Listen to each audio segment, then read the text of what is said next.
Good Guys Automotive, 2010 Hyundai Tiburon 2.0 turbo. Hyundai Genesis Coupe 2.0 turbo, 6-speed manual.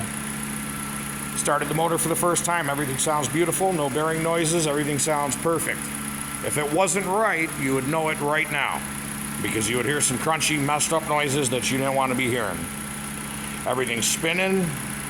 There's all of our pulleys. Here's our crank. See, can't really see that down there. Everything's perfect, just like it came from the factory. Nothing missing, nothing wrong, no extra parts. Okay. Sounds good. I still haven't gone on my test drive yet. I need to do that. I need to pick up all my tools and get them out from behind the car so I can pull the car out. I'm gonna wash it up for you, just a 10-minute wash real quick because it's got some dust sitting on it. And you can definitely come and pick it up tomorrow. I still gotta make the invoice and stuff. It's already almost 7 o'clock, so I'm gonna finish it tomorrow. Like I said, that smoke is just lube.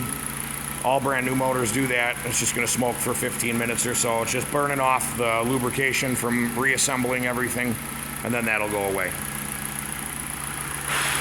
It's got new exhaust gaskets on it. It's got a lot of new gaskets, and I greased everything up so that if you ever need to take it apart again, it comes right back apart real easy. So, okay, I might have a little bit more work to do on the power steering and the bleeding the fluids and stuff, antifreeze. Just topping it off and getting all the air bubbles out, but no engine light, everything sounds smooth. Good Guys Automotive Performance. I'm gonna send this to you right now, and we'll get your car back to you tomorrow.